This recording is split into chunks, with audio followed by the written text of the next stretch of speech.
मशहूर शायर हबीब जालिब का एक शेर है कि तुमसे पहले वो जो एक शख्स यहाँ तख्त नशी था, उसको भी अपने खुदा होने पर इतना ही यकीन था।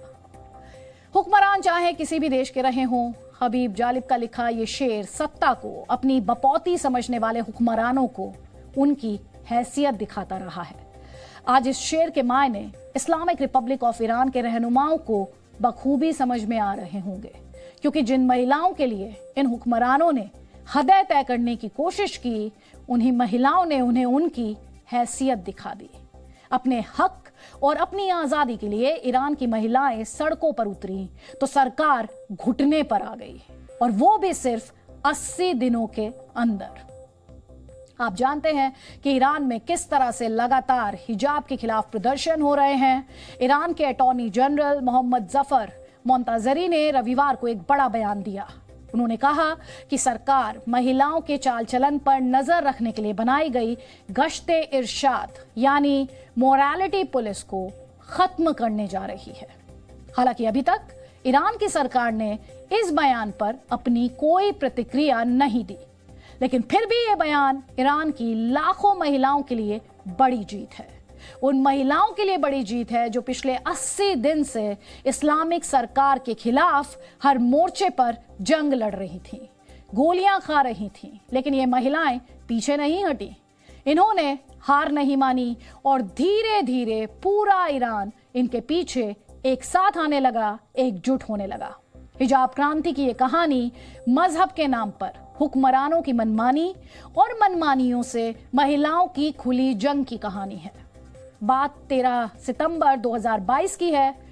इस दिन ईरान के कुर्दिस्तान प्रांत की रहने वाली महसा अमीनी अपने परिवार के साथ तेहरान में घूम रही थी। 22 वर्ष की महसा अमीनी ने एक लंबा ओवरकोट पहना था।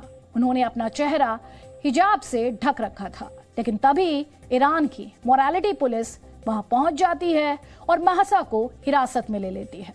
महसा का जुर्म ये था कि उनका हिजाब कुछ ढीला था, उससे उनके कुछ बाल बाहर दिख रहे थे। मजहबी पुलिस को महसा की जुल्फों की ये आवारगी बिल्कुल रास नहीं आई। वो उन्हें डिटेंशन सेंटर ले गई, वहां उनकी पिटाई की गई। इतना पीटा गया कि वो बुरी तरह जख्मी हो गई और 3 दिन बाद 16 सितंबर को उनकी मौत हो गई।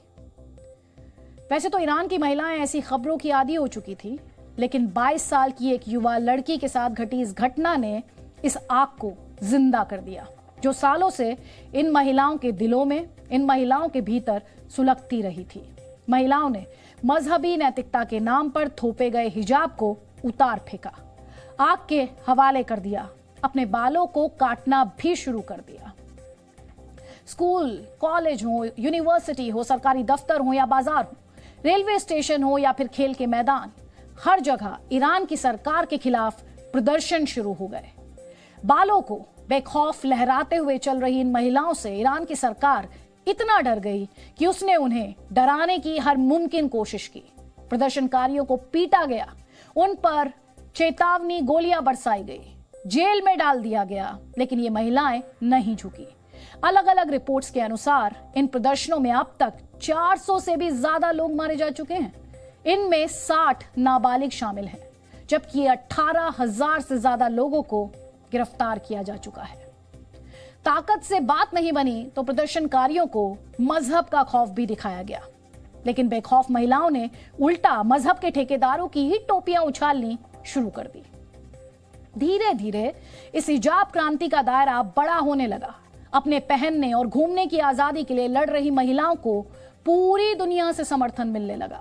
हिजाब क्रांति के समर्थन में दुनिया भर की महिलाएं अपने बाल काटने लगीं। कतर में चल रहे फीफा वर्ल्ड कप की ये तस्वीरें उसी प्रदर्शन का हिस्सा हैं। 21 नवंबर को इंग्लैंड से मैच के दौरान ईरान के खिलाड़ियों ने राष्ट्रगान गाने से इनकार कर दिया। ये सरकार के खिलाफ विरोध जताने का तरीका था। इसी वर्ल्ड कप में जब अमेरिका ने ईरान की टीम को हरा दिया तो ईरान में इस हार का जश्न मनाया गया। अपने जानी दुश्मन के हाथों हार का जश्न भी विरोध का ही एक तरीका था। आखिरकार अब ईरान की सरकार ने संकेत दे दिए हैं कि वो महिलाओं की ड्रेस, उनके कपड़े, उनके बालों और उनके चाल चलन पर नजर रखने के लिए बनाई गई इस गश्ते इरशाद को खत्म कर सकती है। ईरान की महिलाओं ने तो शरिया नियमों के अनुसार चलने वाली वहां की इस्लामिक सरकार को झुकने के लिए मजबूर कर दिया।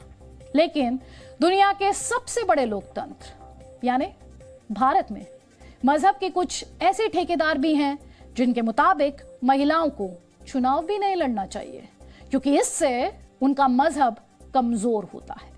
अहमदाबाद की जामा मस्जिद के शाही इमाम शब्बीर अहमद सिद्दीकी का तो यही मानना है। वो क्या कह रहे हैं आप खुद सुन लीजिए। औरतों को जो है टिकट देते हैं वो इस्लाम के खिलाफ जो है बगावत करते हैं, समझ गया? इस्लाम के खिलाफ उनका ये अमल है। आपको मर्द नहीं है कि आप औरतों को ला रहे हैं, इससे हमारा मजहब कमज़ोर होगा। कमज़ोर इसलिए होगा कि देखिए कल चल के कर्नाटक में हिजाब का मसला चला, उस पर काफ़ी हंगामा हुआ है ना। अब जाहिर बात है कि अगर आप अपनी औरतों को एमएलए, काउंसलर ये वो बनाएंगे बिला मजबूरी, तो फिर उससे क्या होगा? हम हिजाब को महफूज नहीं रख सकेंगे। इस्लाम तो ये कहता है कि अल्लाह के रसूल ने फरमाया कि जिस कौम की सरदार औरत हो, सरदार समझ रहे हैं आप, जिस कौम की सरदार औरत हो वो कौम कभी कामयाब नहीं हो सकती। एक तो इस्लाम का पॉइंट ऑफ व्यू ये है, क्योंकि उसमें क्या है, बहुत सारी बातें गलत हैं, जैसे औरत का बेपर्दे हो जाना, औरत का लोगों में स्पीच देना, औरत का लोगों के साथ मिलना जुलना, हाथ मिलाना, ये सारी चीज़ें इस्लाम के खिलाफ हैं। एक पॉइंट ये है।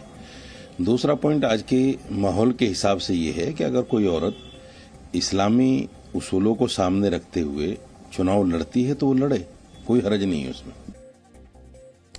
तो सोचने वाली बात है, आज महिलाएं आसमान की ऊंचाइयां छू रही हैं, वो फाइटर जेट्स उड़ाती हैं, वो हर वो काम करती हैं जिन पर कभी सिर्फ मर्दों का दबदबा हुआ करता था। आज हमारे देश में ही महिलाएं मंत्री हैं, मुख्यमंत्री हैं, और तो और देश की राष्ट्रपति भी एक महिला ही है, और ये सब यहां अपनी काबिलियत के दम पर पहुंची हैं।